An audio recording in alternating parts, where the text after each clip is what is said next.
I've been thinking about the reasons why people give up. With what's happening in the world today, we are all stuck in our homes, sickness is all around us, and we may feel alone right now. We decide enough is enough, and we shut down and we stop believing, not just in others, but worse, in ourselves. In April of last year, around a year ago, I can be honest with you guys and tell you that I wasn't well. I've made this decision in the beginning of April, and the news is out, is that I plan to move to California. That when something's wrong with me, and that I'm not giving up, and that I'm doing the steps to take care of myself, then I know you guys are okay with it. And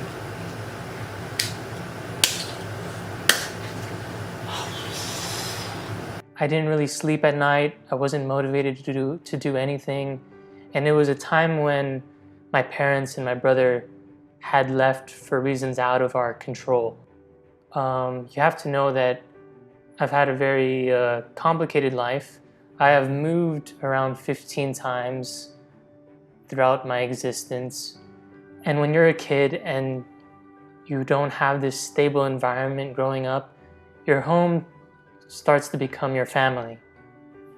And a year ago, my family left, and I felt like I had no home.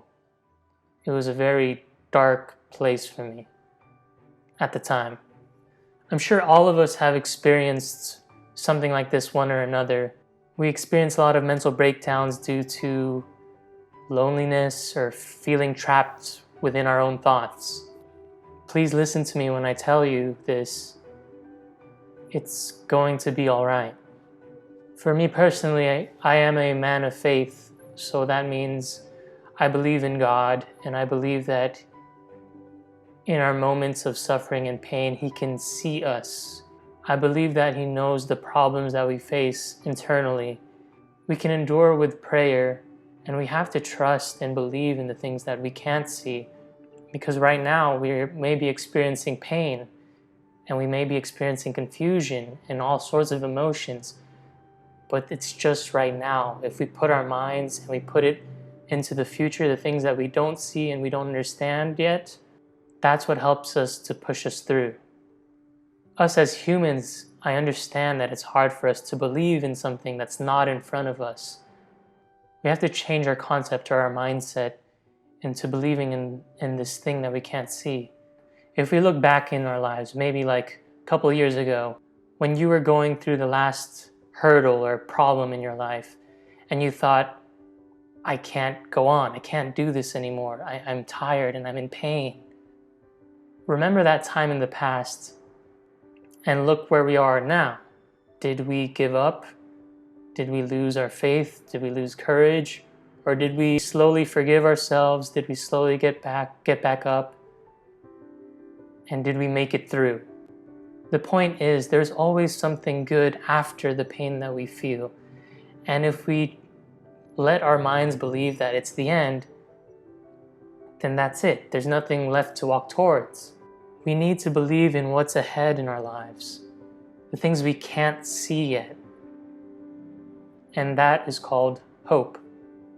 I'm going to be honest with you guys when I say that there's this imbalance between life. Sometimes it's good and sometimes it's bad. Life can be unfair. People will leave. Hardships will come. Roadblocks will happen. Once we understand this, we can start letting go of what is not in our control. We can't blame the world when this is just how the world is. All we can do, and all we can ever really do, is just to pick ourselves back up again, put one foot in front of the other, and know that better things are always coming, closer than you expect. It's okay to embrace the pain and embrace the sadness that you feel. It's normal. We're human beings with emotions and multiple capacities. But once we are ready, we have to forgive ourselves, we have to forgive one another, and we have to grow and let go of what's stopping us from getting back up. My dad told me that we write our own stories. If we write about something that is hopeful, then we will be filled with hope. But if we write something that's sad and we keep it sad, then it will remain negative and we won't get anywhere in life. So choose happiness. Choose a better ending to your story. So it's been a year since that time I posted a video in Guam where I said I wasn't mentally well and that I had to move away. And throughout that year,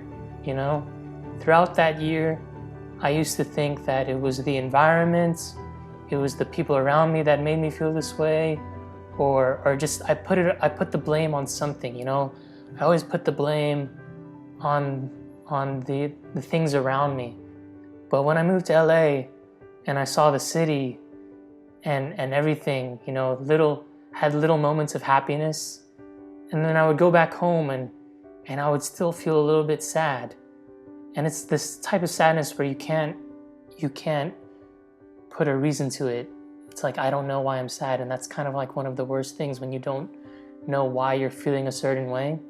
And I've learned a lot specifically through this 1 year since that day. Here's what I learned. The world can be beautiful if we choose to see it that way. Life can be beautiful if we choose to see it that way. Everything that we feel is all inside our heads. The thoughts, the insecurities, the worries, it's in here. So we have to take care of ourselves.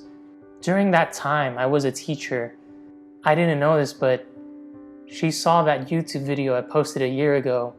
On my last day of teaching at the middle school I was teaching at, at the end of class, she goes up to me and she gives me this letter. And I have it right here, and I still keep it with me to this day because I think we should all learn from this in a way. So this is what she said in the letter. Dear Mr. Moyari, I'm sorry this isn't the prettiest card, but anyways, that's not the point. I just finished watching your video about you moving to LA. To be honest, I cried when you talked about your mental health and stuff like that. I just wanted to thank you for being an amazing teacher. You taught me so many great things, and I am very grateful. I also want to apologize if I ever gave you a hard time. I am sad that you're leaving, but I am glad that you're going to spend time to focus on yourself. I hope that when you're going through struggles, you will remember that there is light at the end of the tunnel, and that everything is going to get better. I hope your career in professional juggling is a success. Best wishes.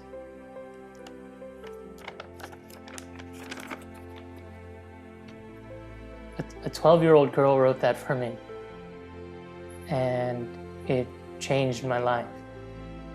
This is a reminder that we can help one another, even if we don't know how. The biggest quality you can ever have is to be compassionate to another person, just to be present in their lives, and to just be there for someone else in need.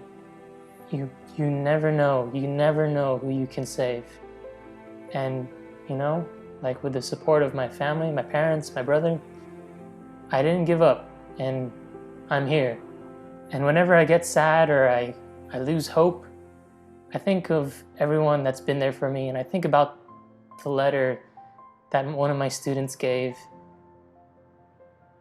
And I remember at the end of the tunnel is light.